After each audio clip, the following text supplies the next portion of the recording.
Welcome back, Weeb Pack. Totally not Direwolf here with our weekly news rehab, or actually call-in show rehab. Alongside me is our producer and my heterosexual life mate, Clyde. No homo. No homo. No, well, I said heterosexual. Yeah. Also, come on, man, lighten up. You can't. Also, to my delight, we have my homosexual life mate, Gabby G. Wiz, because we're totally gay for each other. The absolute biggest of gays. Yes, Gotta have a balance. Yeah, gay with a capital G. So, yeah, we want you guys to like and that's pretty gay. That's pretty gay. But anyway, enough of the gay. Tonight, we want you to share, like, and subscribe. It supports our show and our channel. And but speaking of supporting our channel, tonight's sponsors are Daychrist Laszlo, Ori May, Nathan, Cameron, Tetris Freak, Slowpoke Garcia, Mr. Foxalot, Gabby G. Wiz, Hellraiser, Zaylon, Gray Apathy, Dave Youngston, Chris Williamson, Dark Video.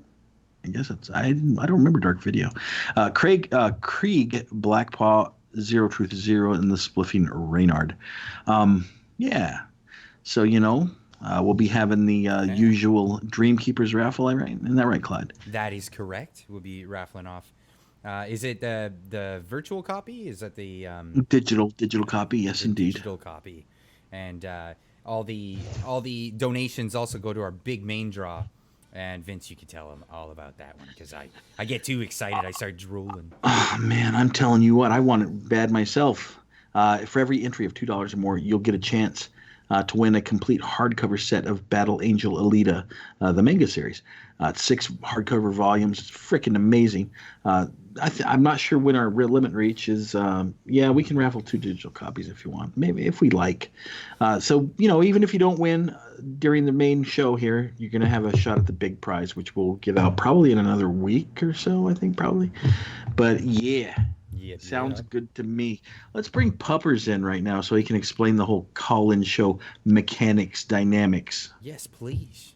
Come on in, Puppers. Oh, and we have a diamond on D Live from Timberwolf. Thank you for the diamond, buddy. Appreciate that. All right. We do appreciate that. We love us some D Live lately. It's some good stuff. I'm really liking that platform, man. Yep. Puppers laughing about other things. What are you laughing at? Oh, Puppers is in the channel. All right, so if you want to call in tonight with any news stories of your own, disagreements, or questions, you can go into the Discord with the link in the description. Go to the call-in room, talk to me. I will give you the details and send you into the waiting room. All right. There Thank you go. So much there for he the is. Explanation, buddy. Yeah, right. Short Direct and and to the sweet. point. Mm-hmm. That's right. It's kind of funny. Puppers is like a little ninja. He just snuck in here. I didn't know he was in here. I didn't hear any Discord, notifications. But in any case, I think we're going to get on to our first sampling of news appetizers for the week. Another week, and we have a few tidbits here and there that aren't big enough for full stories, but they're delightfully funny regardless. It's always enjoyable. It is always enjoyable to make fun of retarded SJWs, isn't it, Clyde? It is. It's my favorite thing to do in the whole wide world. I think Gabby likes to, too. She's a professional ship poster, in case you guys didn't know.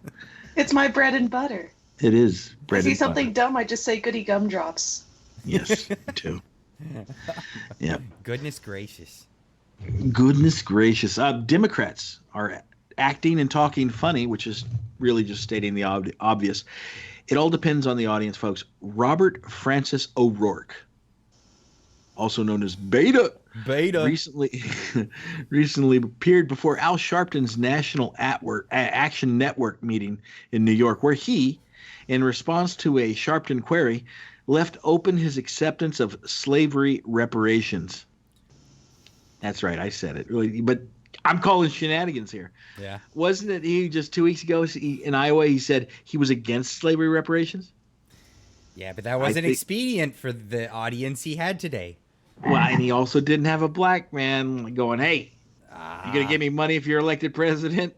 It's just one more example of how they change their tone depending on what audience they're speaking with at that moment. Well, there's that, and the fact that I'm surprised that he just didn't give him his wallet right there. I mean, come on. He was obvious. I mean, he was just intimidated. He has no spine. Yeah. So when he's confronted by a black man in South Carolina, he's open to the idea. Dude, I think this Was guy he needs open to to the idea?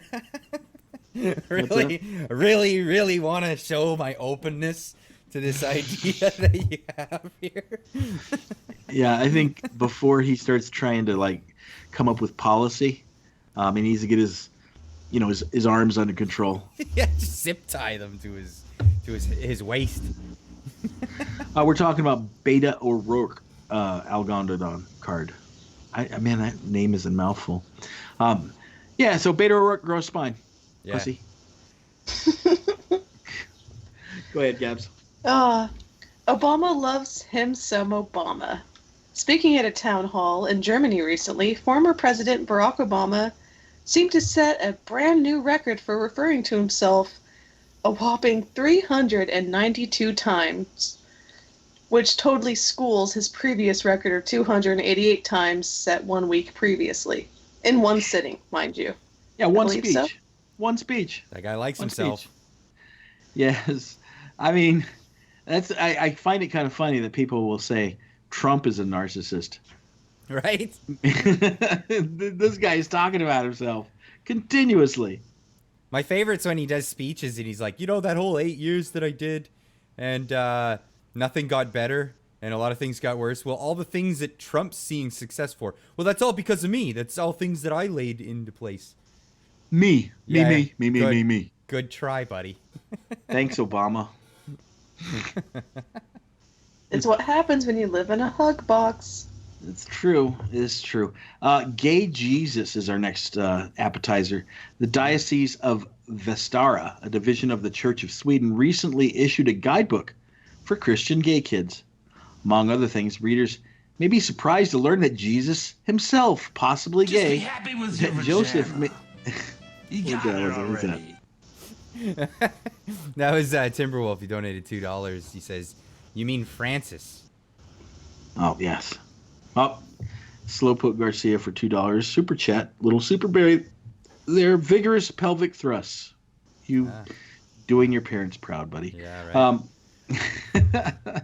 So not only is Jesus possibly gay, Joseph may have been a transvestite, and Mary was a feminist revolutionary fighting the prevailing patriarchy of the time.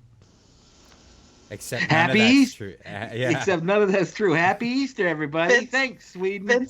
Fanfiction.net is not a credible news source. Right. And who's gonna be shipping John the Baptist and Jesus anyway? What's up? Are they saying that the Romans and the Jews were all gay bashers? I guess so. Is that the thing that they do at Easter? They go Must be. crucify gay gods. Well, yeah, but I mean, they're obviously self-loathing because Jesus is gay, according to the church in Sweden. That is so let's get- stupid. I'm sorry. It is retarded. Hey, let's get off of the gay Jesus and go to the gay Jesus. All right, so David Kunzel, a noted historian at UCLA, recently delivered a speech where he favorably compared Che Guevara to Jesus Christ. Here are some of the more enlightened comments from Kunzel.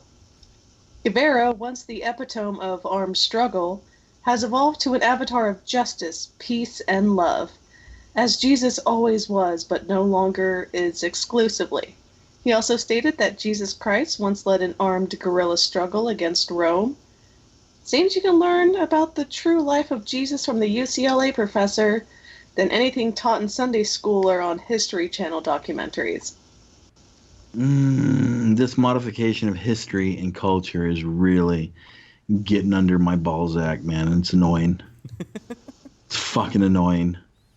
Yeah, it's the epitome of annoying things. I was not gonna say anything. Why you gotta call her out like that?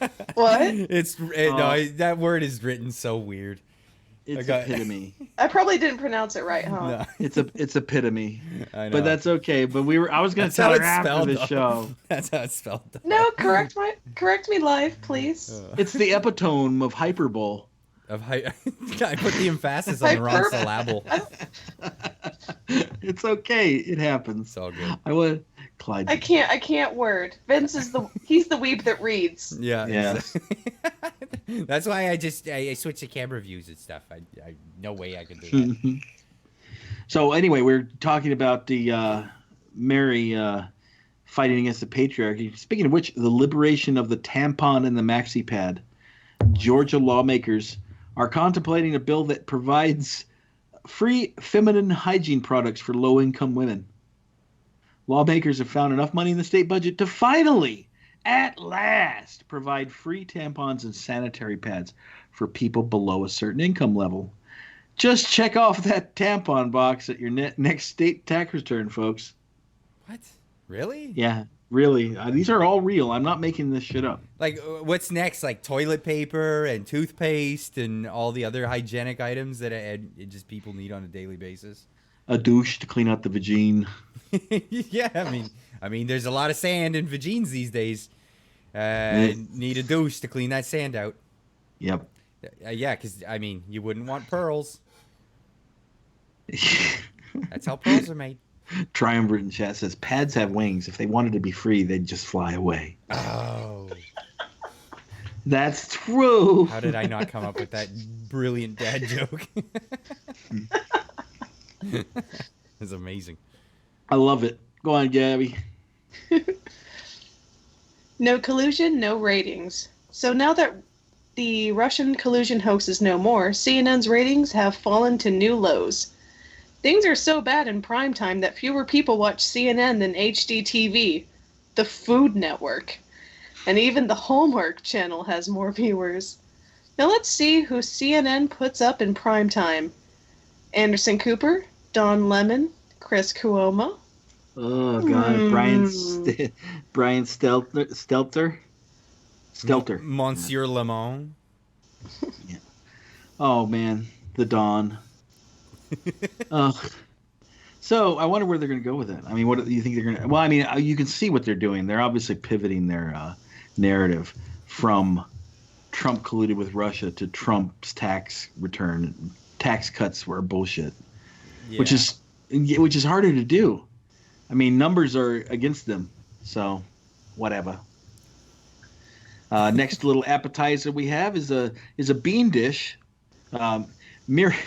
Miriam Zelaya Gomez is a rather rotund Honduran illegal immigrant who gained some notoriety when a viral video of her complaining of her diet of beans in a camp on the Mexican side of the border was released. Seeking asylum, the woman was released on this side of the border in Texas. Miss Gomez has been recently arrested and charged with assault with a deadly weapon for attacking a restaurant owner. Holy for holies. Holy for holies. Perhaps her beans were not cooked to her specific taste. Oh God. Why is Streamlabs not working? We already received Streamlabs Slowpoke. Yeah. Timberwolf donated $2 on Streamlabs, so he managed to make it work. But that was Slowpoke Ostia donating $2 in the Super Berries, saying Streamlabs isn't working, guys. Yeah. And finally, go ahead, Gabby. All right, so the racist Candy, a British store waitress. You guys give me the difficult words on purpose, I swear to God. Has properly prostrated themselves before the altar of political correctness. In anticipation of the upcoming Easter season, they displayed a dark chocolate bunny, which they affectionately labeled the Ugly Duckling, a reference to the Hans Christian Andersen tale of the same name. One single SJW had the power with their offense, since the white chocolate bunny was named Fluffy, and the milk chocolate one was named Crispy. The store immediately removed the offensive bunny and apologized to the people. I hate saying that word. It's an old term, just backwards. POC versus community. Huh? Oh, yeah. I just got a TV of color. It's amazing. Just be happy with your Exactly. Really? The store You got immediately it already. removed the offensive bunny, apologized to the POC community. No word on its new name. I hate that term. I really do. POC. I just hear piece of crap when I hear that. Exactly. At least it's not POS. Then they'd be really offended. That was Timberwolf donating $2. He says, Slowpoke, stop saying such dirty things. I'm not reading that, Slowpoke. You can F off with that, buddy. with that. Oh, you guys yeah, hear me? no, I'm not reading that. No, sorry. Yeah. So finally, Thanks our for the last $2, episode. though. Yeah, thank you. Do they speak Spanish in Ireland now? The Associated Press came under some criticism recently over a story regarding a Robert Francis O'Rourke stump speech in his hometown of El Paso. The AP report stated O'Rourke also spoke in his native Spanish, eliciting loud and sustained cheers. The only problem here is this guy's a fourth-generation Irish American who never native Spanish. Yeah, never lived in a Spanish-speaking country, unless we count El Paso as a Spanish-speaking country. No, pero la lengua materna es inglés. See, I am Spanish too. I don't know what you just said. His mother tongue is English. Ah. See, I wouldn't get that because I'm Celtic descent myself. Really? So are European Spaniards, believe it or not. Celtic descent? Yeah, Celts moved from the Iberian Peninsula up into France, Great Britain. That I did not know. Yup. And learn something new every day. But now you know, and knowing is half the battle. G.I. Joe. We got a Slowpoke Garcia Superberry for $2. He says, I still love you guys. Heart. Ah, Oh, that's so sweet. That's so sweet. So we're going to move on to our first big story. First actual story. Let's get into actual it. story. Netflix wants more movies about baby chickens.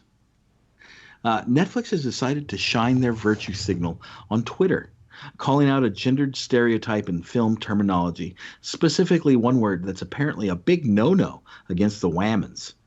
Which oppressive stereotype are they addressing? Well, the term chick flicks, of course. The tweet that started it all, the Twitter version of an essay, the infamous thread, began with, "Quick PSA, can we stop calling films, quote, chick flicks? Unless the films are literally about small baby chickens. Here's why this phrase should totally be retired." Thread. On Monday, one of their verified accounts, Netflix Films, and yes, they do have several, described this term as outdated and demeaning, with talking points such as how movies like high-powered, fast-paced action thrillers aren't labeled men's movies, and how it's perceivably a derogatory term against romantic comedy actresses, directors, and writers themselves in general. No, I'm still going to keep calling films like Chicken Little and Chicken Run comedies, cartoons, what have you. I mean, there's a few points to talk about here and address. Some that are either generally exaggerated and others that are just flat out wrong. Not everybody who describes movies as chick flicks, which includes women as well as men, use it in a derogatory manner. The majority of demographic for romantic comedies audience is female. So what? It's not inherently exclusionary for male fans. It's just a broad term. And honestly, the last people who did use this term with any amount of frequency and sincerity are the mid-2000 frat guys who've become woke male 30-something feminist allies themselves, doing a little bit of raping on the side, but feminist allies nonetheless. But GG for reviving the term that the majority of people have dropped back into the current year. I'm totally sure this won't be used as a meme or a troll in any way, shape, or form. Just a little rapey, eh, Vince? Just a little rape on the side. Just a little bit, just a little bit. But that's the name of a genre of movie. You know what I mean? It's like, and it follows a clear formula. That's why it's kind of derogatory. It's not because only women like them. It's, well, I mean, you can call it a chick flick because chicks tend to want to watch those. But then dudes will want to watch those with a chick. Dudes don't tend to want to watch them on their own. That's kind of the thing. It's like a Netflix and, yeah, when they're mad at each other in the middle bit, you know, and because it always has that formula. then the movie goes off, and that's when the chill happens. Just how many guys buy tickets to the movie theaters to watch those shows by themselves when they're not on a date? Just riddle me that. Riddle me that. Yeah, Steve Shives, maybe. Thank you, Timberwolf, for the diamond. Like, what a tired, seriously, plot structure. Two unlikely people from different worlds somehow meet, and under these weird circumstances, fall in love. And then the truth is revealed about one of them, which makes them angry at each other. And then they're separate for a little while. And then something happens because they're so lonely and they really, really need each other. And then they come together and all is happy. Clyde just ruined the entire genre for everybody. That is the formula. Every one of them. That's every one of them. Rob Schneider is a carrot. Jim Carrey is a flashlight. They're an odd couple, but somehow they make it work. Until the carrot discovers that the other didn't do that thing that was supposed to be done. Then they were separate for a while, and then it all ends happily ever after. And you know, besides the straw man of the mainstream misogynistic majority opinion that so many woke individuals claim exists, chick flicks hasn't been a widely disparaging term. It's actually quite well received and celebrated in society. Films like Bridget Jones, Sweet Home Alabama, Legally Blonde, How to Lose a Guy in 10 Days, Clueless, The Notebook, 27 Dresses, The Proposal. I could keep going, but I won't because I want to be spared. How to Lose a Guy in 10 Days. Watch chick flicks for 10 days. Yes, binge watch that on Netflix. I mean, do those titles sound familiar? It's because they're popular. Let's not forget about the plethora of TV series with mostly female fan bases that have been extremely loved and celebrated. Shows like HBO's Sex and the City remain popular to this day, and it first aired in 1998. No one of notoriety or popular influence has said that chick flicks genre in general is poor in quality of entertainment or writing or acting. No. I just got to say something here. Hmm. I'm never, ever going to watch The Notebook. Me either. I made a vow. I will never watch The Notebook. Just saying. Good. Anyway. I had an Arnold Schwarzenegger moment there. I love that I've never heard of these things because my wife doesn't watch any of that crap. You got a good one. I know, right? Your wife watches High School of the Damned and shit. She was binging like Death Note last time I saw she was watching something. High School of the Dead. Sorry, my bad. Death Note's okay. It's kind of hokey. Anyway, Netflix. But she likes Conan. Well, that's good. No, the Japanese Conan, the little kid detective. Detective Conan. Yeah. She watches that stuff. But I mean, whatever. She loves it. And I don't have to watch stupid movies with the same plot line.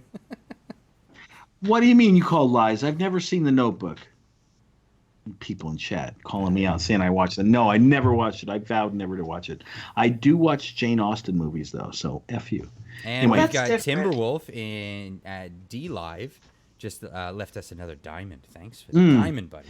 I mentioned that earlier. You weren't paying attention, sucker. I wasn't. Anyway, Netflix, ease off the social justice and language policing just a little bit.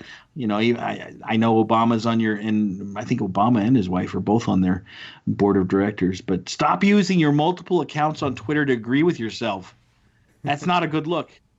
Anyway, how about do something that will actually be profitable for your business? Maybe, make a good Netflix adaptation. We don't want how about a good one? Because Death Note wasn't it. Like something with Rob Schneider. Yeah, he'll make him a suppository. We don't want the opinions of your lackeys. Okay, you're a TV and movie streaming service. How about just sticking to that? Okay. Mm-hmm. How about some original content, please?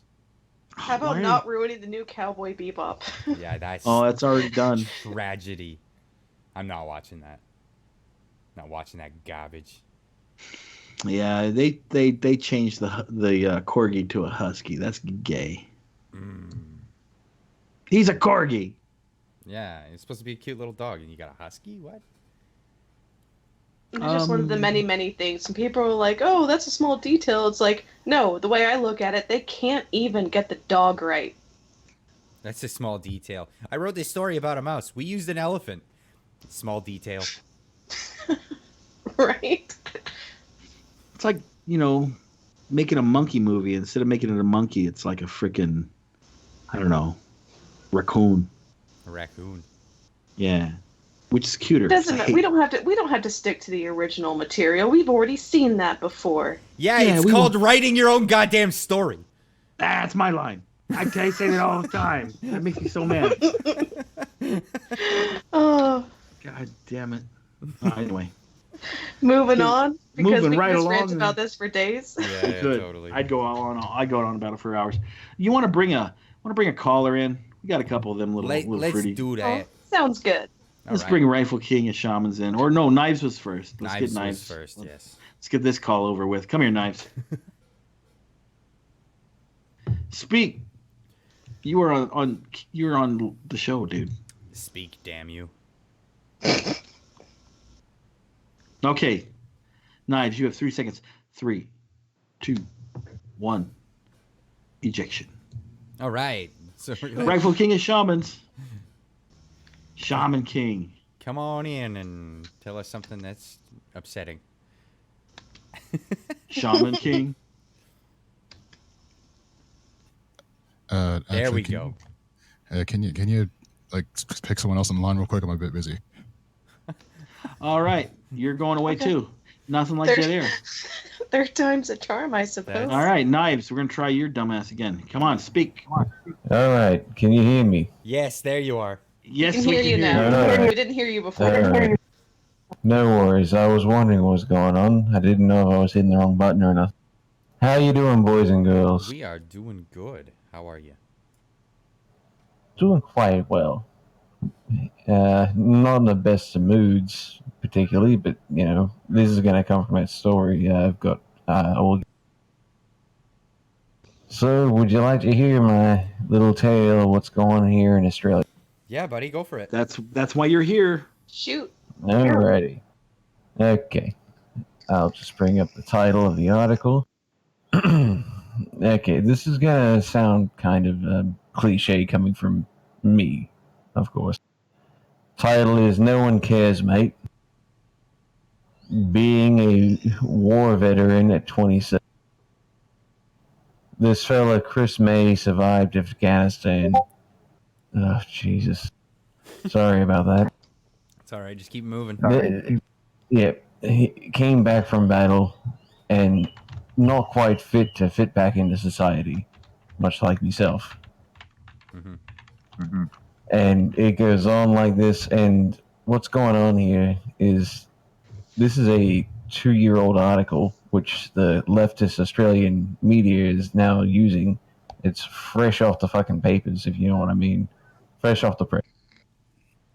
So they're using that title and disparaging more veterans for Anzac March coming up just before Easter. Yeah, that blows. Yep, it gets a little worse because they're still spouting on about the racist crap. And unfortunately, Chris May, he passed away. And they're shitting on him. Literally. Right. Yeah, it's just a worrying little prospect of what we got to do. What Well, do I you wouldn't do? say it's a little. Go for it. You Vince. stand with your chin. You have to stand up with your chin high. And guess what? When you served your country, you didn't do it for recognition. And if Nope. these assholes don't want to give it to you, they can't take what you've done away from you. They can't take your honor away from you. They can't take your spirit away from you. And who gives a crap what they think? You know what I mean? So They can you take my still just legs, gotta- but they're not going to take my Yeah. pride. Huh? They can take my legs, but they're not going to take my pride. You still got your legs, buddy. Yeah, you still got Yeah, your they don't legs. work too well. Come on. You're not like Point remains. In the end, it's just a confounding situation here in Australia. We got the lefties. Just hey, Knives, you're kind of going breaking up there a batshit second, nuts. buddy. I'm gonna give it a moment and get to the point, and then we'll. Do it. Come on, Okay. How am I doing now? You good now? you're Yeah. fine. Alrighty. To the point, it's just very concerning with the Australian left and the media. It's just baffling how we can sit back and no one will stand up and say anything. I'm part of a group already. We've already signed several petitions, but But he's like, fuck it. Who cares? Give it 6 weeks. We'll look at it later. Well, that's basically how petitions ever work, right? Yeah. Anyway, that's my piece, boys. Thanks for having me. Kick me out. Anytime. We're not kicking you out, buddy, but we will send you off with a fond farewell. Cheers, buddy. Cheers. All right. Gabby, let's start with the next. That totally sucks, though, man. Like, I get what he's saying. Like, it's tough because he's zeroing in on the Australian media and the Australian left. It's the same left in the Western world, right?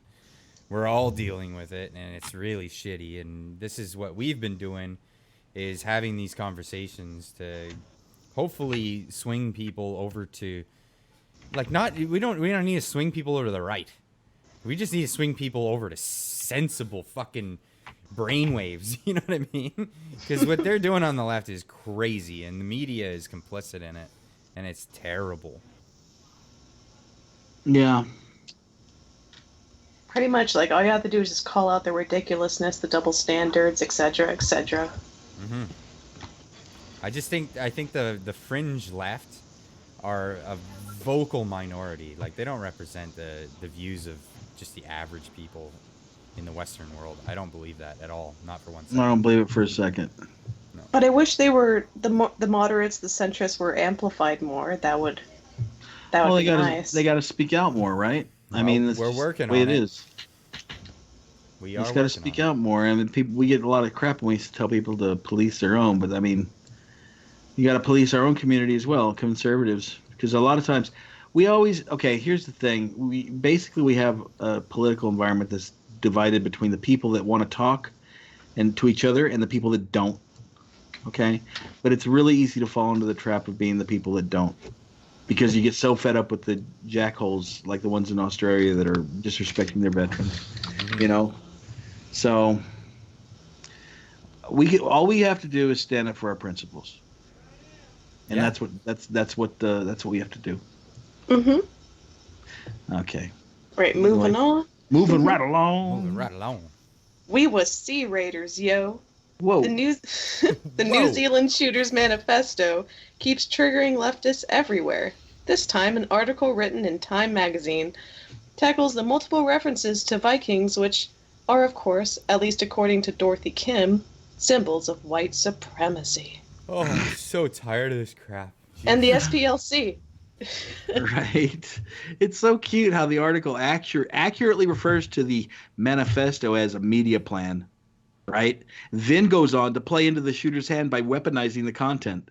She thinks that Vikings, along with just about anything else from the European world, are part of the far-right standard visual and textual imagery. Besides, she just basically lumps anything that's composed of a majority white population and calls it white supremacy. What a clever girl. According to Kim, the white supremacist vision of a Viking world depends on contemporary digital and filmic popular culture, such as the TV show Vikings, and Viking-adjacent video games, as well as an academic and as well as on academic and historical resources. Big shocker there.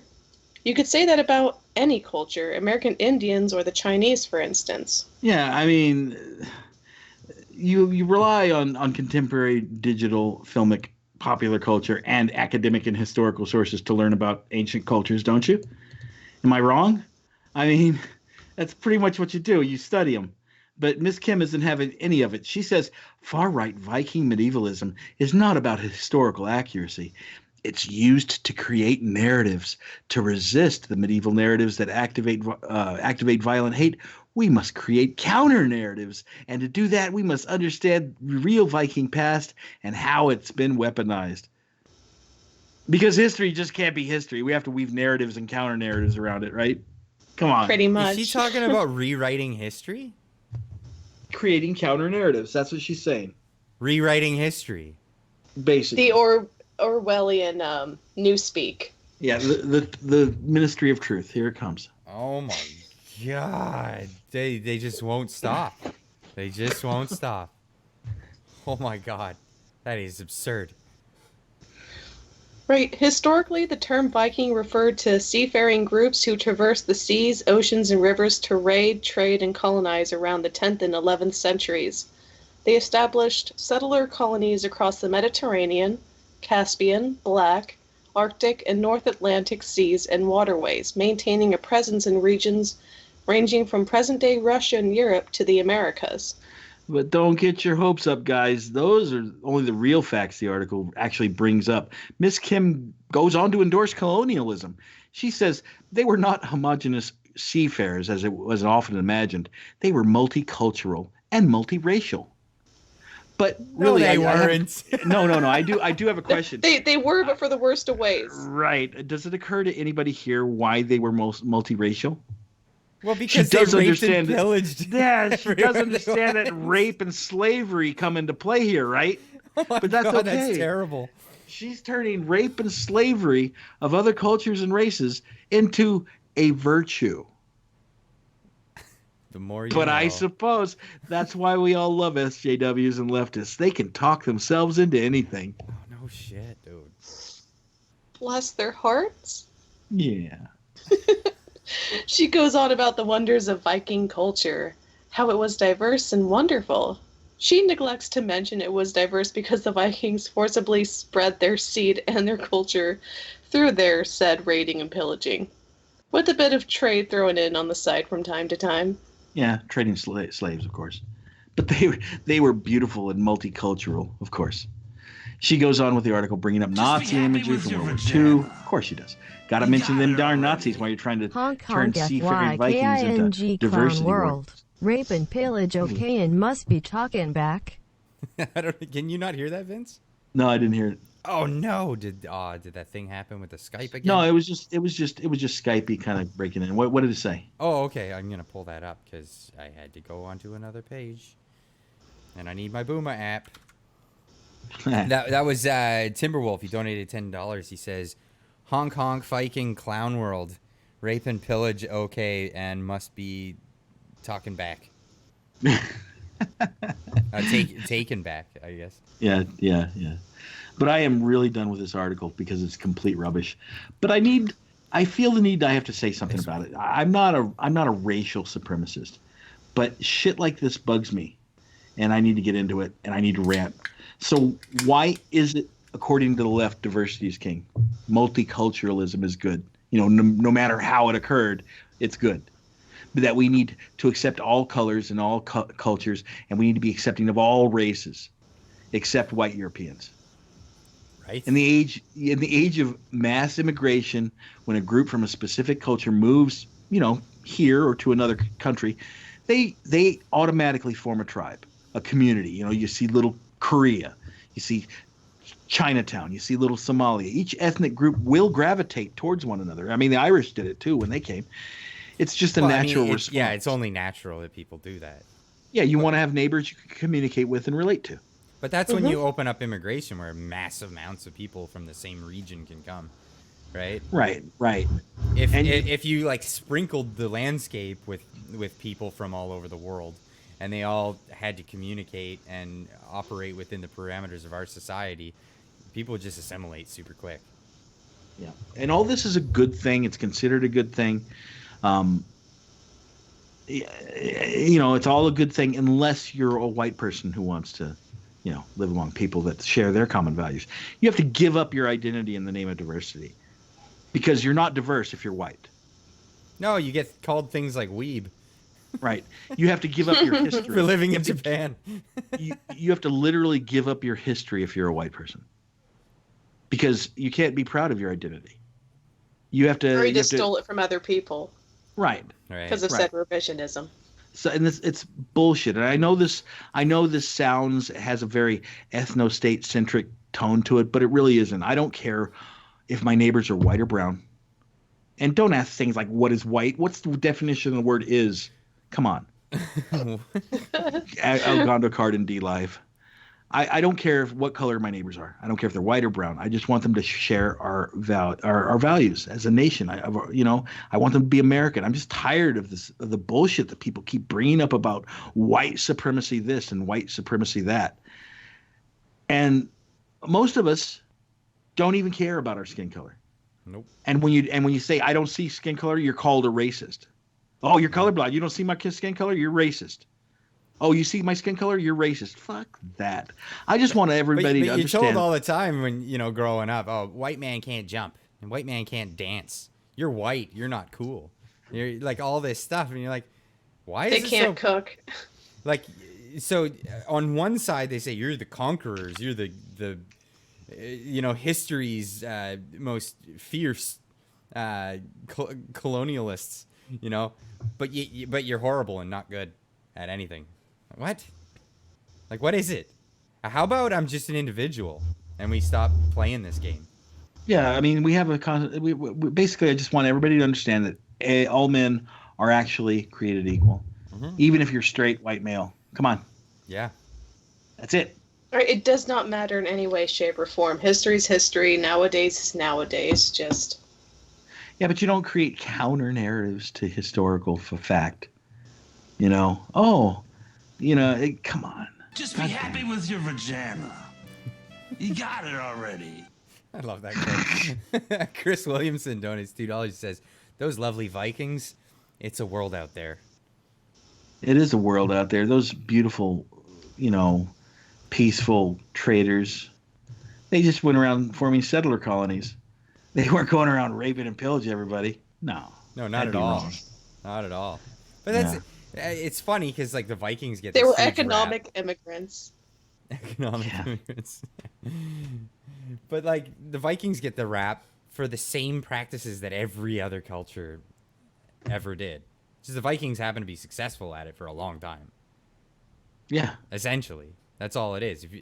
If a culture is successful at whatever the thing it was that they were doing, which most cultures were going in and destroying the culture that was there before. That's how they expanded. And it's a horrible thing, I know, to today's standards, but back then they were like, wow, this little plot of land is running dry. We need to move on. Hey, there's people over there.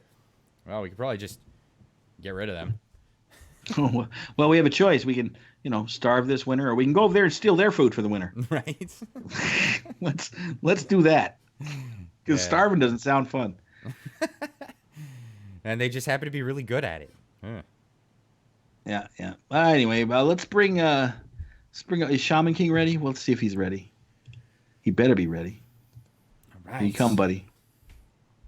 What's up, Shaman Kang? Shamalima ding dong, you're in here. All right. No, I'm not. Yeah, no, I'm not busy. Now you're not ready? I said no, I'm not busy. Now you're not busy. Okay. Oh. Okay. All right. Let's hear some shit there, buddy. I think Dyer's in the audience. Let's piss him off. Still don't think okay, no, I can't hear Gabby this time, so it's working. Nice. I'm actually using a new mic now. How does it sound? It sounds really good, man. A lot better. I don't hear any Death Star behind you. Mm-hmm. All right. This time. Can you hear my douche flute? Go ahead. I don't. I heard something. I don't. Okay. This one is not. Is less a news article, more a blog from yourtango.com. Sorry. A female escort reveals all the disturbing secrets of the male. Of the male what? Yeah, female. The male psyche. A female escort reveals all the disturbing secrets of the male psyche. Okay. And how well does she do that? Well, the person who wrote this article in the form of a Q&A, so I'll just skip the questions because the intro is not important. All right. All right. Question. Tell us what most men want when they dial up an escort. Answer. Guys who buy escorts are looking for a fantasy, plain and simple. Yes, some look for sex, but others just want the companionship of a girl who, in all honesty, probably wouldn't give him the time of day without money. And ain't that just... Well, ain't that the truth? It's the sad truth. All right. Question. Explain the term fantasy. And most of the men I serviced were married or in committed relationships. They ran the gamut from the nerdy office guy to the high-powered lawyer to the frumpy husband who has 3 kids. Even if they are rich, they aren't relaxed per se. They have dirty diapers to change, they have a nagging wife at home, they have work stress, a million things. Men, from what I've seen, often want to escape that. They want to have a moment with a gorgeous woman who sits there and acts like they're the center of the universe, even if it's only for an hour. They want to feel attractive, and most of them don't. Yeesh. You know what? You know what I think about this whole thing about so far. Most of these guys married the wrong woman, Yeah. Yeah. and now of course they're going to go for the fantasy because they're thinking to themselves, you know what? Maybe I proposed too early. Because let me tell you something, fellas. Just because a girl accepts you and dates you doesn't mean she's the right one for you. Yeah. Because there's a lot. Okay, there's shit people in the world, men and women, right? And it's equal division of shittery in both sexes. You got to sort through that shit. And it's just a trial and error process, and sometimes shit devolves. I was fortunate. Anyway. I was the youngest of a lot of kids, and I lived their mistakes vicariously through them. It's really good to have somebody make mistakes for you. Anyway, go on, Shaman King. She makes a comment about the illusion of control, but it's not really. Anyway, what did you wear as an escort? Not what most women would expect. I dress in office attire or slightly revealing attire. I kept things upscale, so I often just looked like any other girl attending a cocktail party. Guys weren't very turned on by fishnets or other crazy stuff. They really wanted the girl next door. I think it's because seeing a tatted up girl who's obviously been with a lot of men intimidates them. Just be happy with your vagina. You may get very insecure You got it if already. they're with girls who have had more sex than them. Citation needed. If you dress conservatively, guys at least get the illusion that you're innocent and pure. Know what I mean? That was her answer. That clip was funnier ever. He wasn't laughing at the story. It's the new sound bit for donations. Yeah, but we're talking about prostitutes and married men going out and finding some prostitute. It's like, just be happy with your vagina. You got it already. Timberwolf donated $2. He says in Japan they have cuddle bar, right, Clyde? Well, they have what they call the hostess industry, and they're not brothels. It's basically for a place for people to have conversations. Like, people are just lonely over there. Like, there's a lot of people that focused on their career only and didn't settle down, and they just want to have somebody to chat with. And that's really all that is. And, you know, it could be in the bar setting, cafe setting, what have you. But yeah, that is a thing. That is a thing in Japan. And it's not just one way. There are host bars, and they're quite prevalent. It's not just men going to meet hostesses. It's women going to meet hosts. Yeah, so Yep. that's what happens. That's what happens when communication between the genders breaks down as much as it has. Mm-hmm. Anyway, and the next question was: did these men give you any insight into why they cheated? Okay, the first part is basically just some guys are entitled, but the second part is the interesting one. Then the second part, then some of the men were just sad. A lot of men ended up getting ignored or taken for granted by their wives. Sometimes their wives just let themselves go and they lose attraction. Other times the wives basically stopped having sex or even touching them after they got married. I feel bad for them. You can often see the sadness in their eyes. Hell, sometimes they even hold me and cry afterward because they just wish they could get that from the woman they have at home. Oh, that's sad. That's just Yeah, Married the the- wrong woman. And Yeah, like you the next said. one was and like questioners was like, that's terrible. yes, it is. It messes with men, especially when it comes to their insecurities. So, and then it segues into insecurities. See, what did you notice about men's insecurities that most women wouldn't know? Let's see. Answer. I think this may be a bit of a bad question. You don't really go to escorts if you're totally confident in yourself. Most guys who visit escorts do so because escorts can provide a sense of validation for them. I think guys don't ever really feel validated or satisfied with who they are, and that's one of the reasons why I choose to be MGTOW, because I don't want to seek my validation outside of myself. That's that's making your happiness dependent on other people, and that's high road, the high road to nowhere. I disagree. I'm happy with my wife. And we've been happy for a lot of years. I don't mean no. I don't mean making your bleh, okay. I don't mean you can't be happy with the other person. I mean my validation as like a person. Drawing the I don't- satisfaction of yourself from the value of the person that you're with. Oh no, you got to be happy with yourself before you. If you don't like yourself, how are you gonna get other people to like you? Yeah. Yeah. Well, Let not alone even- fall in love with you. You know what I mean? That's why Clyde doesn't like me. Well, I hate myself. You need to have basically your own, like your own, What are you your own doing? goals, your own reasons for living. I'll tell you after the stream. Can you check the chat for me here, Gabby? The Skype chat. Okay, hold on. Vince is wrestling with his microphone. I found. I told you wait until after the stream, Vince. I did. I freaking. I had to get it. It was wrapped around my neck. No.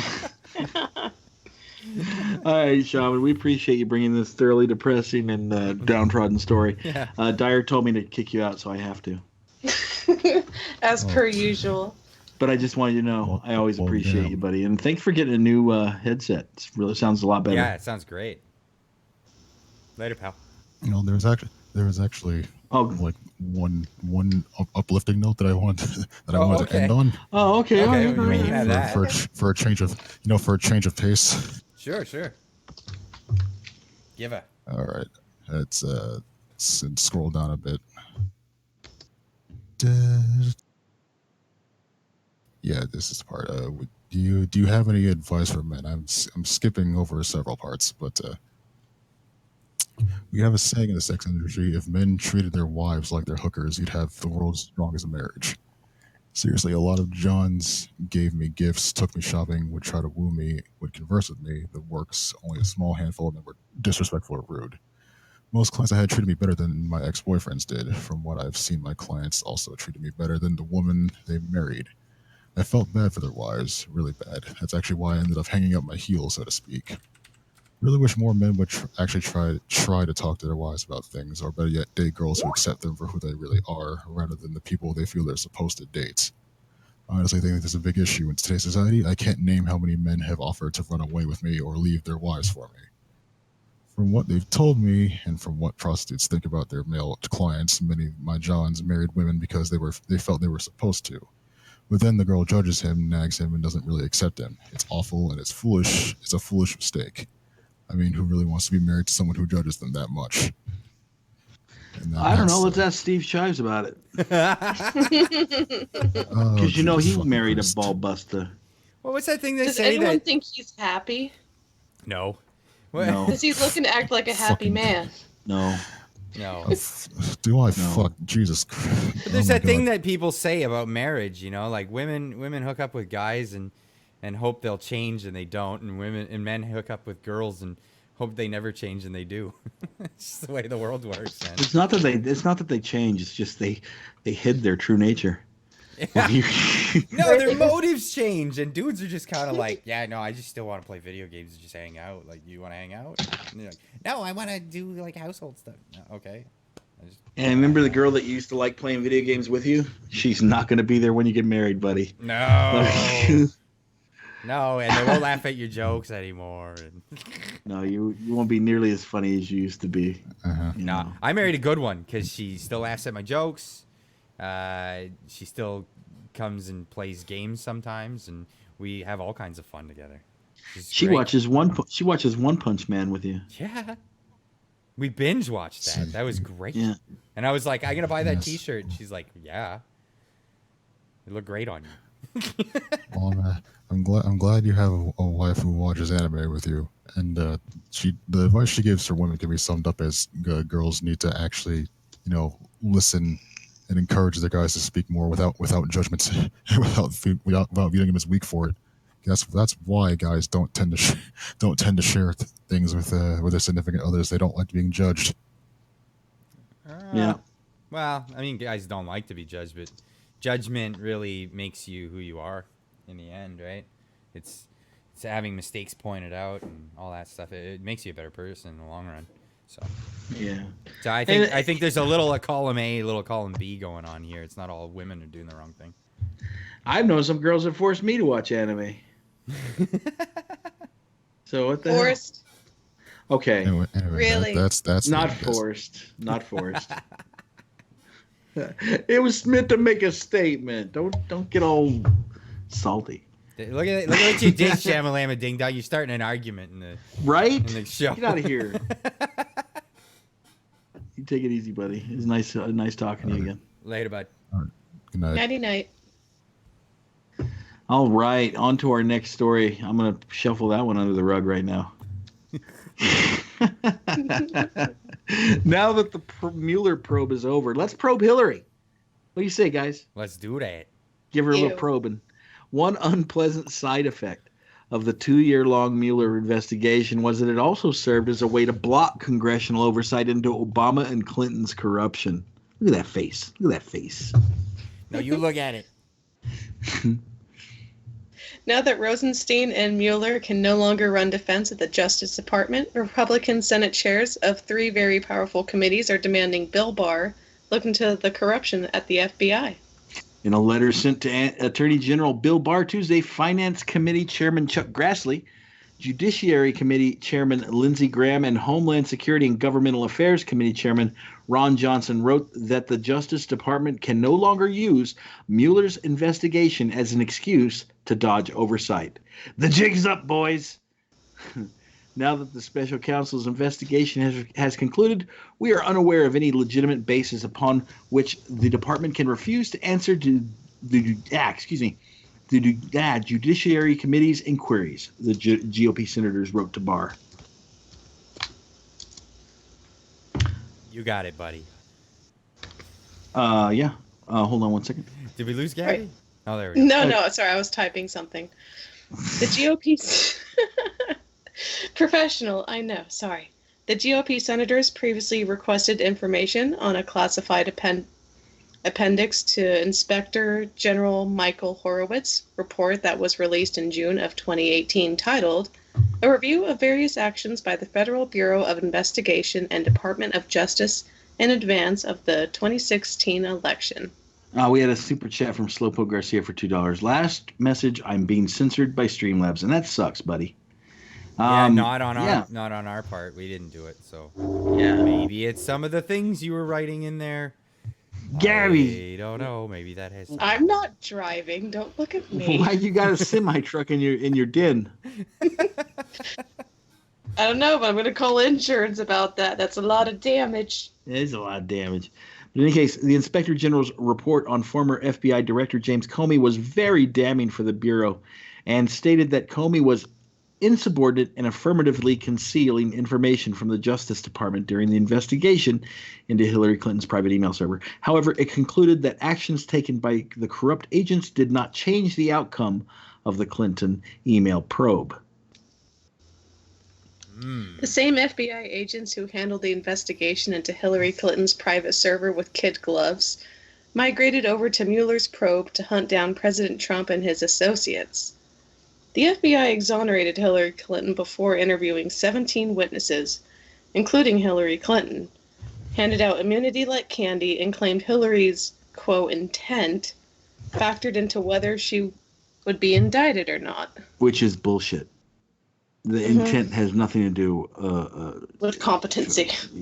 Or into an indictment in general. Hillary Clinton destroyed evidence under subpoena. Her aides took hammers to multiple Blackberries, and plus they were using Blackberries, and they used bleach bit. those Canadian cell phones. They got fucking buttons all over the place. What are you doing? Yeah, and they used bleach bit to erase over 30,000 emails. Yet she was never indicted. You mean like a cloth? Clinton previously said, mocking a journalist who questioned whether she wiped her private server clean to avoid handling over damning emails to investigators. That's insane. Like, destroying evidence. Yeesh. But nothing. Yeesh.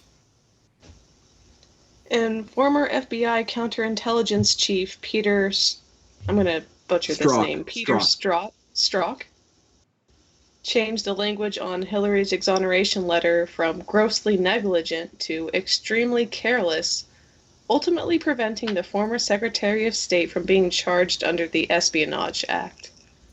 Government watchdog group Judicial Watch obtained a tranche of Hillary Clinton's emails through a FOIA lawsuit that revealed classified information was found on her private server, including the name of a clandestine CIA agent.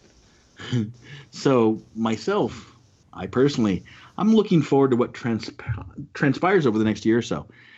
These people have evaded justice and made a mockery of our legal system for far too long. And I, for one, think it's time to pay the piper. I think so. I think, yeah, like you were saying earlier, the only reason why they didn't get into the investigation is because they were busy with the Trump-Russian narrative. But now, like, 'cause it would seem kind of weird if they're investigating Trump for that narrative and then they simultaneously investigating Hillary. The narrative would have gone berserk, especially on CNN. But now they're open to do this investigation. Let's see what happens. I'm curious. I am curious as well. And with these three powerful men, these senators, there should be some sort of action because they're all in the Senate. So, yeah, I'm looking forward to it. Ditto. Because yeah. Want to bring somebody else in? Let's see. Who do we got? Well, we can bring in Heat or Faithless Berserker. I think Faithless was first. I think so too. Okay, Yeah. Faithless. We're bringing you in there, Turbo. As much as I want to bring Heat in right away, come on in, buddy. Yeah, I mean, because we're buds. We're buds. Go ahead, Faithless. What's up? Faithless. We don't want dead air. Yeah, you're in here. Hello. Yeah. I know there's a Buddy, delay, old pal. right? Yeah, but he should be able to hear us talking to him in his ears. In his eardrums. All right. Well, we're moving you back out. We're going to go into the next story where we'll bring Laszlo in. Yeah, bring in Laszlo then. Yeah, let's do that. Okay. It looks like Faithless is having some issues. Faithless said night. Oh, he left earlier. Oh, you got to push. You know, he was saying goodnight to Fox a lot. Oh, okay, never mind. It didn't work because you got to push to talk. And we'll bring Heat in first. Oh, there we go. I hear you guys. Heat. Can you hear me? Yes. Oh, we can what's hear up, you Hey, big-headed dude. bastard? Not too much. How It's you guys been doing too tonight? long. You've been acting like a boomer going to bed at like 7 o'clock. I know. Hey, man, I was better today. I had my afternoon nap, so I was ready for the Nice. stream tonight. You are a boomer. You had your afternoon I nap. know, man. I've totally been in boomer mode the past couple of months. Whatever. I'm just accepting it at this point. You know what? There's no point fighting. Fair enough, buddy. What are you bringing for us Cool. today? Today, I got us a tasty little story about space and lasers and just all sorts of awesome stuff here. It's As long as there's no feminists, because because that ruined the Nope, last nope. space and lasers video or Nope. story that we all loved. I purposely picked something that is completely devoid of any of that bullshit. This is all just cool. Oh, nice. I hope at least. You know, Is there? But I really want to know: are there beans involved? I was thinking about it because I wanted to say space lasers and boobies because there's bound to be boobies somewhere. But there's so by the same logic, Just gotta look hard enough. There's bound to be beans somewhere too. Exactly. in the vast expanse It's of true. our We need massive beans solar and boobs. system, So there's go going ahead. to be beans. There's got to be interstellar beans. There's All got to right. be beans. So, some scientists are proposing using black holes as a way to help propel or to help move spacecraft, solar sail kind of things. So it'd be similar into the way that they're calling it the halo drive, and it's similar into the way that they've used planets before to sort of slingshot satellites. What they did with Voyager 1, sort of point something towards. Oh, sorry, my washer just kicked on. I hope that's not too loud. Oh, we can't hear it at all, actually. Oh, awesome! Good stuff. Sort of the same way, you point a spacecraft at a large gravitational body, it pulls it in, and then you can use that to slingshot something. Sort of borrow some of that energy from the planet, that gravitational pick, and fire it off. So what they're proposing is using a laser that's fired from a spacecraft and actually firing it at a black hole, and using the gravitational pull of the black hole to pull that laser around, speed it up, give it a lot more energy, borrowing that energy from the black hole, and then doing it in such a way that because the black holes bend light, it'll get flung back to the spaceship and hit like a solar sail. And this could solve so many problems. As far as well, obviously the biggest one would be fuel. One of the biggest things that is stopping people from interstellar travel is the fuel requirements that are necessary. Obviously to attain or even maintain any sort of lengthy space travel. You wouldn't, it would drastically reduce the amount of fuel you need. But where's the like closest black hole to us? That's the thing. Well, because like I'm thinking, just bear with me. Yeah, you need to get one. Bear with me, because like you go shoot it at a black hole, and you're like, it's gonna get slingshot right back at us. You just gotta wait 450 years. Yeah, isn't there like a time dilation going on when you approach a black hole? Yep, yeah, there's still. Because they actually do. Yeah, I believe they do warp time as well as space. Oh, absolutely do. They absolutely do. But that's so, I mean, and I also think there's better ideas in the world than throwing yourself at a black hole. I've heard of better ideas. No, you don't throw yourself. That's the thing. Your ship stays stationary. I know. I'm just being. The laser the laser is borrowing energy from the gravity, or is taking energy essentially from. But they're like talking about using binary black holes because, as they estimate right now, there's probably about 100 million black holes in the galaxy. This is. Did you just say that they're binary black holes? There are binary black holes that orbit each other. I thought we were talking about gender for a second. Such incredible. Oh no. And also no. None of that horse. Right. There's only two black holes. There's only two, exactly in any of these exactly. There's no spectrum of the whole spectrum of black holes. I don't know. Oh Christ! They orbit each other. It's obviously we got to get a little further out. And pink holes. But yeah, what's the proposition there? Like, no, this is a legitimate question. It's similar to like if you are you familiar with the what is it? I can't remember Solar Shot or Star Shot project or the Star Shot project that they're working on right now. They're proposing a whole bunch of very tiny spacecraft that are all basically solar sails, and using massively powerful lasers, like in the range of like terajoules as far as energy, massive amounts of energy, but still using lasers to propel them to about 20% the speed of light. So like we're literally getting into relativistic speeds here, which is incredible. Now these things may be able to travel out to our next solar system closest to us, Alpha Centauri. And that's what they're hoping to do, at least. But my only gripe with it, with the whole idea, is that we're still bound by the speed of light, and these things, these astrological bodies are so far away that it takes, like say it's 10,000 light years away. You shoot the beam of light, it takes 10,000 years to get to it. Slingshots around. Another 10,000 years before it gets back to us. How good is that to us now? It depends how close you are to the black hole. I mean, you don't want to get too close. You don't want to get too close. So that's true. But also, I mean, there's a lot of things, with light. I mean, as far as light is concerned, as it doesn't really have any mass, time isn't a thing. As far as light goes, but speed is a thing. Your light itself, but speed is definitely a thing. Yeah. And we, speed and distance. Time's a relative thing. I get that. Yeah. And it doesn't change depending on it's always the same for each observer.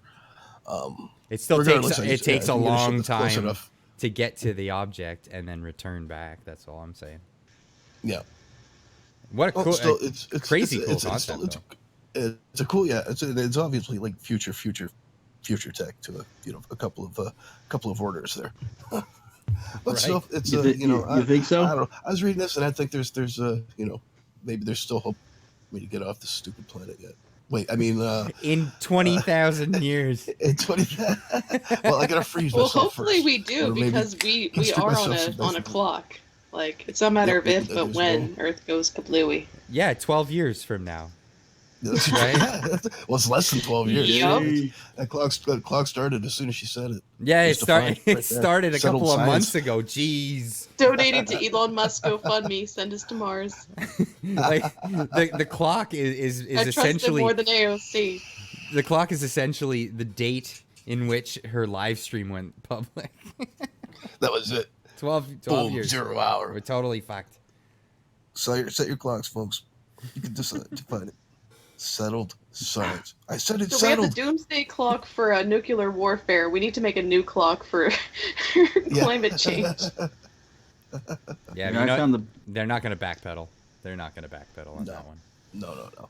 here's the best thing that's come out of black hole science so far, Clyde. Hawking radiation?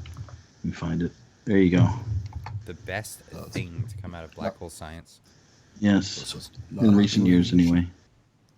Hawking radiation is pretty cool. You can get some free energy maybe out of that. Say, if you believe in virtual particles. Do you believe in virtual particles? Are you a virtual particle denier? Yeah. It's black hole chan. Oh, I- God. God bless the weebs. God bless those beautiful Oh, dear. weaves. I got a little delay. Oh my god. Of course this exists. Why wouldn't it exist? Oh man, Dude, it's there's not there's polar vortex Chan. There's Earth Chan. Mars It reminds chan. me of that Mars Chan. that meme that's going around right now that no one, absolutely fucking no one, and then hentai artist. Knows fucking. So, you know, sorry. Literally everybody. Silence. Weebs. Gabby, can you're make getting something. sucked in. Look out. The black hole's Yes. right behind you. Look, you got to get slingshotted. Tell me what Alpha Centauri is like. Should I pack a coat? I'll send you a postcard. Sweet. It's true. All right.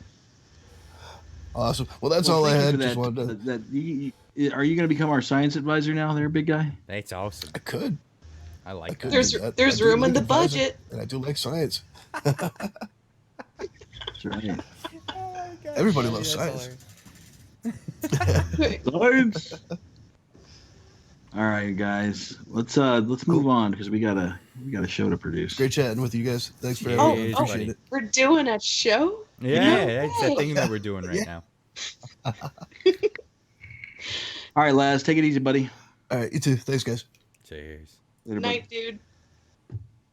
Yes, sir. So we're gonna get on All with right. the show. Yeah, let you I guys think we hit gotta up we gotta. this next story. I got a thing to do. I gotta see a man about a horse. It's not a horse. Bragging. It's a big All right, let's go. phone. All right. All right, Um, moving on. Yeah, we're going to move on. I think we're going to skip that one story and go straight to Michelle Obama and how she still hates America. You know how it is. Mhm. Oddly enough, she still loves capitalism, though she won't admit it. You see, Michelle Obama has been busy promoting her memoir, Becoming. She appeared on the Stephen Colbert Show over the weekend and slapped a good portion of America on the face with her lady unit in the process.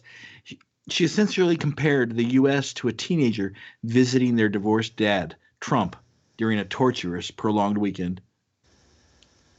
Quote, "We come from a broken family. We are a little unsettled," Michelle Obama said. "Sometimes you spend the weekend with a divorced dad. That feels like fun, but then you get sick. That is what America is going through. We are living with a divorced dad." Now, guys, what she's suggesting here is that American men, divorced American men, don't know how to be parents to their children, and that American Or women they're are not even better than the divorced moms. right. So that American women are just inherently better at parenting. Basically, it sounds really fucking sexist, you wacky bitch. Imagine for a moment if someone said something like that about single moms. Right? About how they're like winos at home and just complain all the time and bring family stuff into it and make the child's life miserable.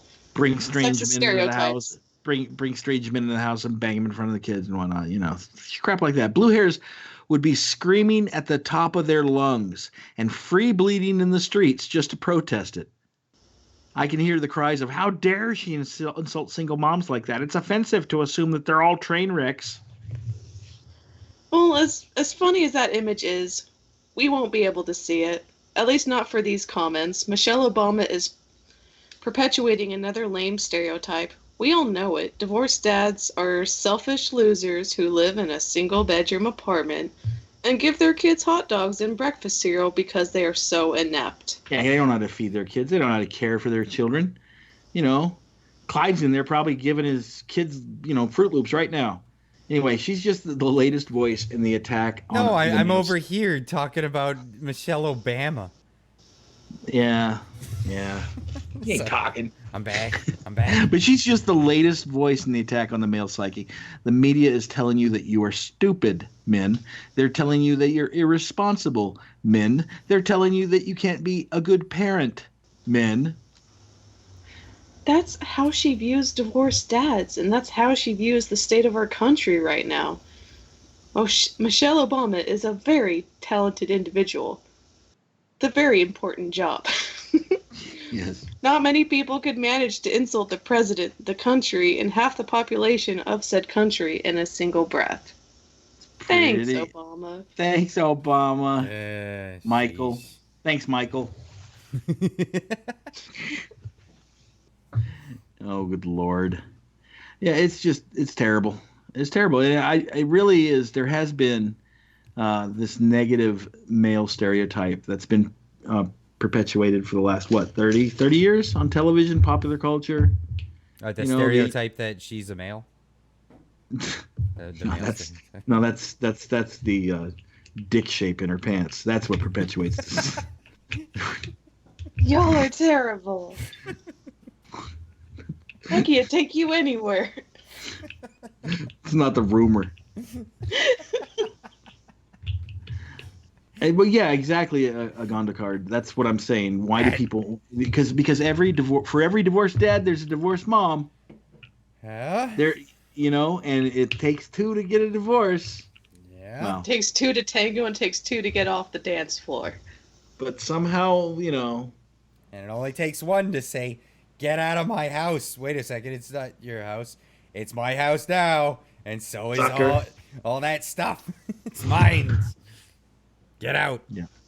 But I've known a lot of single dads, that were good parents, and that raised their kids as best they can. I mean, granted, you do want a female role model in their life, just like you'd want a male role model in a single mother's life, and whether that comes from a father or an uncle or a grandfather, it doesn't matter as long as they get some sort of exposure to what a man is supposed to behave like. And it's ridiculous. She's an upsetting individual, and ever since she said that one time, what was it? For the first time in my life, I'm proud to be an American. That was upset. Yeah, that's what she said when I think either when Obama was running or during his first term. For the first time in my life.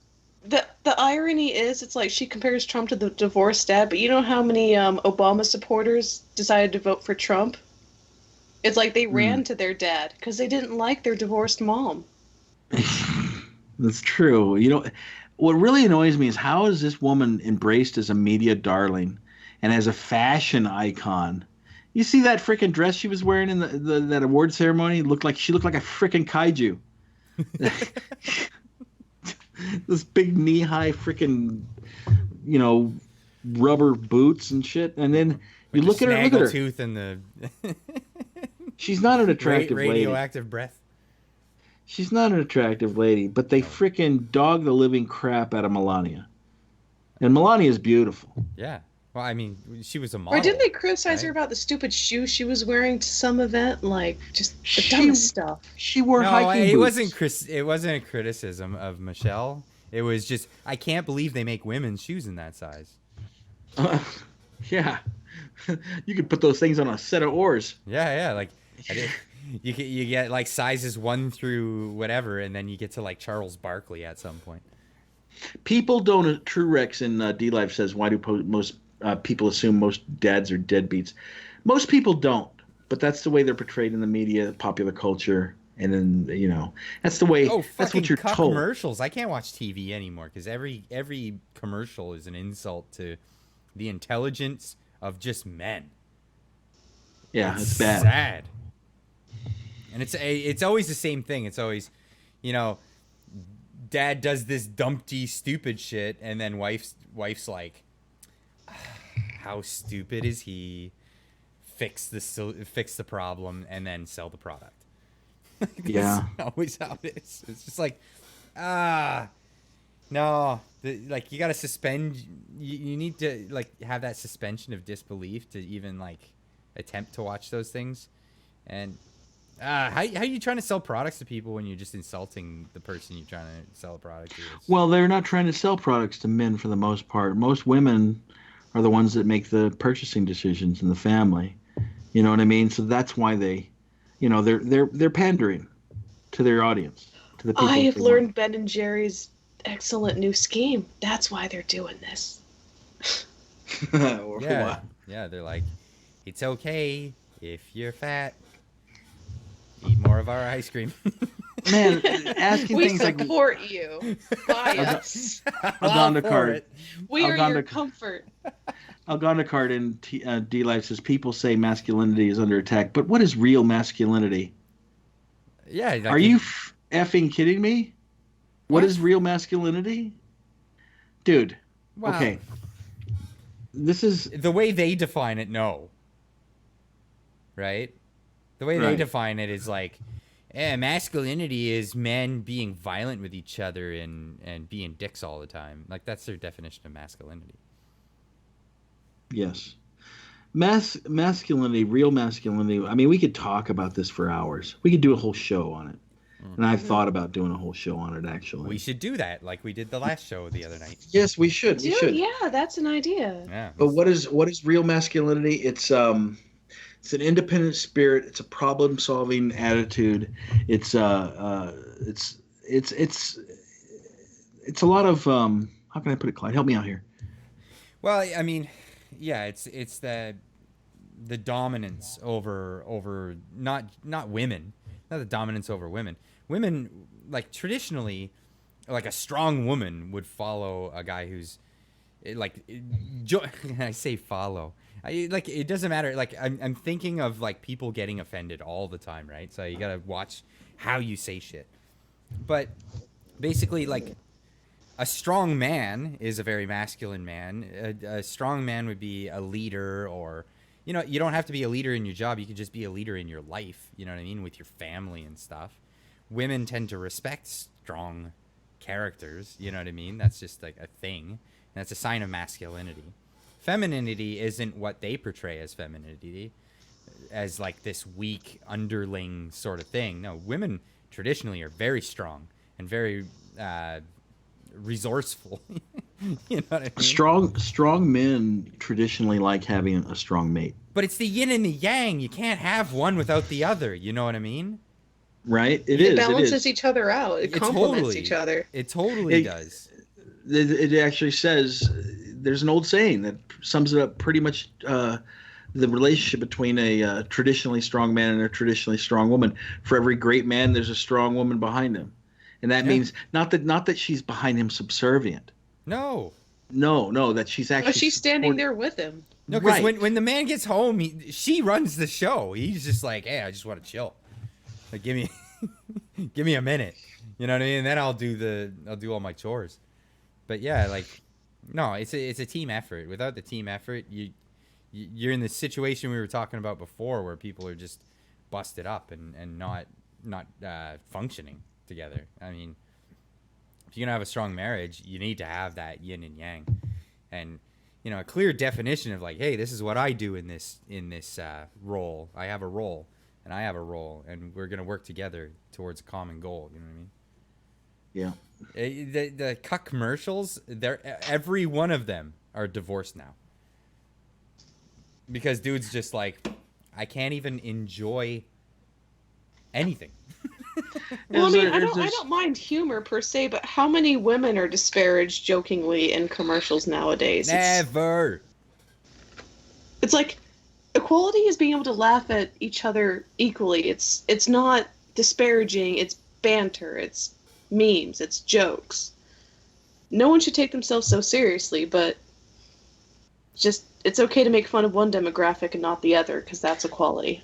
Yeah, but I mean, that's the thing. When those little jokes, I mean, back in the 80s, there were commercials, but they weren't so overt. You know what I mean?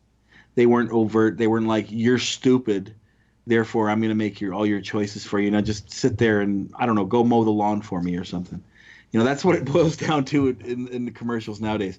Before it was, man gets home, doesn't know that he just bought the cheap laundry detergent and, you know, why you buy the good stuff, because he doesn't know anything about running the household.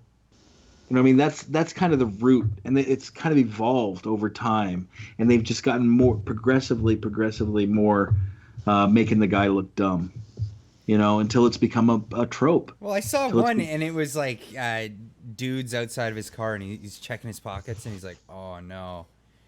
And he gets on the cell phone, texts his wife, and she's on a space station. Right? And she's on a space station. She gets the text, and he's like, oh, honey, can you do that thing you do? And she unlocks the car from the cell phone. And then she's like, oh, what an idiot. Again. You know, and he's like, I locked the keys again. I'm a retard. My wife is a space station astronaut. Sorry, it's way over the top.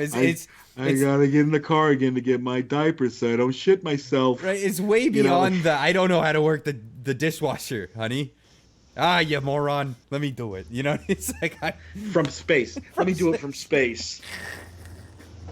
Remotely. And there are commercials that make jokes at like the female sex as well, but like there's freaking boycotts and like cries about those. Like if those were just left alone, that'd be one thing, because humor's subjective. It's not all negative per se, but one side does boycotts and gets ads removed from stations and stuff like that, and the other one is encouraged.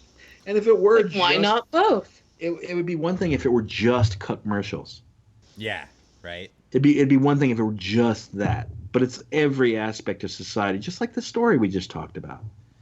Just like her making a freaking perpetuating. This is a person, for good or for bad, a public figure, and she's gonna she influences a lot of people, again, for good or bad, and she's making the statement like America is living like with a divorced dad. A divorced dad sucks. You know, that's basically what she's saying. Yeah. And come on, man. And the divorced dad is a negative stereotype at that. Right. And that's not cool. You know? Yeah, well, guess what? Yeah, America decided to go live with dad. You're not my real dad. Let's bring in Faithless Berserker. What do you think, guys? It's almost the opposite of how things actually go, because the divorced dad usually gets custody because he buys the kids all kinds of crap. But it's the Democrats that are actually trying to buy all the votes. Well, I mean, the majority of cases of split, I think it's like 80-something% women get custody, like full-time custody. Yeah. I mean, there might be partial or split, but they get majority time with the children. Yeah. Yeah. That's crazy. All right, let's bring Faithless in. We got maybe like half an hour or less, so we'll bring him in. Sounds good. Speak, my boy, speak. Get on up in here. Welcome. Faithless, you are part of the show currently.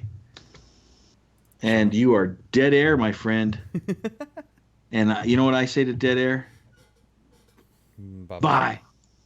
No. Okay. I'm sorry. You can come back. What do you want me to do? We can sit there and go and twiddle our thumbs and talk about deadbeat dads again until he gets his act together. It's not. I know it's not his fault. He's on a mobile. We're not hating on you. Oh, he is? I didn't know that. Yeah, he's on a mobile. So let's go on to the next story because it's important. It is. Mm-hmm. Yes, it's Notre Dame burns. On Monday, much of the Western world watched in horror as one of the greatest monuments to Western society went up in flames. The Notre Dame Cathedral in Paris was an ornate, handcrafted masterpiece that took 100 years to construct. Notre Dame de Paris translates to Our Lady of Paris, and it was consecrated in the name of the Virgin Mary. This structure represents 800 years of Western history, both in architecture and the many relics and pieces of art housed within it do as well. The cathedral also held great meaning and importance to Catholics, as it was the oldest standing cathedral and was a common location for pilgrimage. There is a lot of conjecture about what has caused the fire. We will discuss the context and timing of the fire, but first we are going to go over what we know for sure so far. According to local news sources, the fire department and the security guards of duty at the time of the fire, the fire alarm first sounded at 6:20 p.m. on Monday, but due to, quote, a computer bug, the computer identified the wrong location of the building as being on fire. The security guards checked that location and found no such fire. Yeah. One second. The fire appears to have started at the base of the cathedral's famous spire on the roof, which was part of an area that was under renovation. Fire alarm sounded again at 6:43 p.m. and was shortly located thereafter. This 23-minute delay in identifying the fire may have resulted in the fire being far more damaging than it should have been. I'd imagine so. And at the time the fire started, there were many people in the building. However, the construction company that was responsible for the renovation claimed to have left the building over an hour before the fire started. French media sources and local investigators have suggested that the fire may have been started by an electrical problem in an elevator in the area being renovated. That may be the official story for now, but the reality is that no one knows for sure what has started this fire. The investigation is still ongoing, and the police have brought in 30 employees working at the Paris landmark before the fire broke out to be interviewed by Paris prosecutors. Yeah, you wouldn't want to jump to any conclusions like claiming it to be an accident so soon. That's true. It's very true. Saying, yeah. Company doing the renovations is small with only 20 craftsmen. The company flat out denies any possibility that their equipment started this fire. However, we will not know for sure until the investigation is completed. And even then, we may never know. Should the cause of the fire end up being politically damaging, it's not likely that the French government would want that information released. Also, I'd like to touch on the fact that these people are talking about this company with their 20 craftsmen. These guys are master craftsmen. And the company that would be hired to work on the cathedral aren't going to be a bunch of guys standing outside a Home Depot waiting for somebody to pick them up at the van every day. I'd imagine they'd be people who would unplug their equipment, if not take it with them when they left.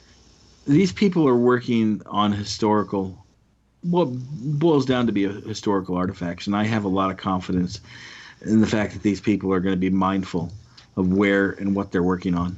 Well, they'd hire top-tier workers, I'm sure. Yeah, they're not just skillful, but they're specialized. That's another degree of being skillful. You know what I mean? Like, that's what they do. They do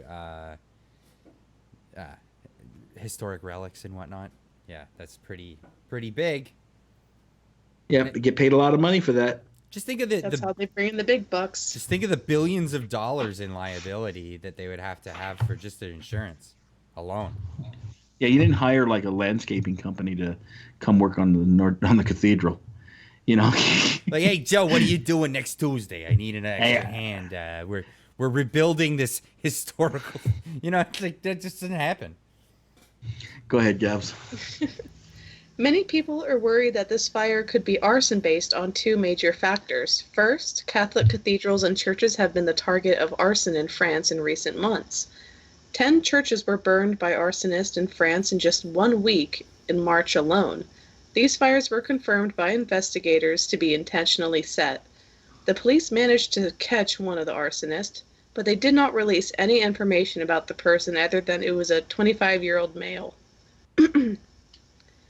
Violence against Christians and Jews has been on the rise, with hate crimes against Jews growing by 74% in 2018 to 541 separate cases of assaults, abuse, and the destruction of Jewish-owned shops and monuments. Yeah, the burning of Notre Dame also just happens to correspond to a very important Catholic holiday. Second reason people are suspicious that the fire may have been arson is because France and Europe have imported millions of immigrants from a culture that hates both Christian and Jews. This, of course, has led to a corresponding increase in violence towards those two groups. So it's natural to be suspicious that this fire could be just yet another case of an existing trend. Another troubling thing about the fire was how many people were also clearly happy about the fire. Paul Joseph Watson posted a video showing a bunch of people online responding to a video of the Notre Dame fire live with smile emojis. Other people commented about how this fire would please Allah. The name of these people praising the burning of Notre Dame were both Western and Arabic. Paul also highlighted an Arabic Facebook page that had members rejoicing in the destruction of the monument. Yeah. I believe it was the Al Jazeera page, and one other one, wasn't it? Possibly, yeah. I don't know. I didn't pay that much attention to the page that they were referencing, but I did see thousands of likes and happy faces. Literally thousands. Literally thousands, yeah. Yeah. And BuzzFeed trying to debunk it. Yeah, BuzzFeed coming to White Night. He didn't even claim it was Muslims. He just pointed out, here's people who are smiling. Yeah. Well, BuzzFeed had to White Night them. Of course they did. Why didn't they just stick to, selling cutlery? Well, you need a license for that, mate. Oh, they got a license. License for that. They got a license. Yeah, I think that's not a knife. This is a knife, and it's $2.99. Yeah. Buy it on our website. In summary, we don't know what caused the fire. No one reporting on it at the time knows what the cause is, and it's possible that it was caused by an accident or because of incompetence. But at the same time, it wouldn't surprise us at all if the fire ended up being caused by arson. Great deal of radical Muslims and radical leftists that would love to destroy Western culture. Just like the radical left in America loves to destroy historical monuments, so do the radical left in France. But we have no evidence of arson at this time. No matter how this fire was started, there may have been many churches and cathedrals burned in France. It's a serious problem, and it's disgusting, and it says a lot about the state of Western society that so many people were praising the destruction of such an important and historical monument. I don't. Algondo card says we'll find out eventually, and I don't think that's the case. I don't think we will. I don't think we're going to find out at all, because even if it does turn out to be arson, if it does turn out to be, the only way you're going to find out who did it is if the yellow vest did it to try to stir up trouble. Yeah, I doubt that. I doubt that would happen, but I mean, I'm just throwing all possibilities out there. If it turns out to be radical extremists of the Asian variety, that's the euphemism for Muslim, you're not going to know about it because it will ignite an all-out crusade. Right. France has been under fire for weeks and weeks now already. It's the last thing they want to do is throw more kindling on it. There's pissed off Europeans everywhere. And if they find out that something that they've actually, if they actually see that their culture is literally under attack, it may just take a symbol of this magnitude to start something like this. So we're not going to find out, I don't think. I really don't think so. No, I think it'll get buried. Yeah. But that's just me. That's just my opinion. Yeah. But I'm not saying one way or the other what happened. I'm just saying that we probably will never find out what happened exactly. They'll say, well, yeah, it is easy to blame the invaders. It's easy to blame the invaders. It's easy to blame the contractors. Yeah. So easy to blame the contractors that are well trained to make sure that this doesn't happen. I mean, all I'm going to say is it was a pretty quick investigation. Well, the investigation's over? They ruled it an accident, like officially, even though I'm not sure. The story's still going. We have a new follower on DLive. Honk, honk, honk. It's good to see you, Honk. Cheers, buddy. Thanks for the follow. Yes. Yeah, I just don't. It's a tragedy, one way or the other.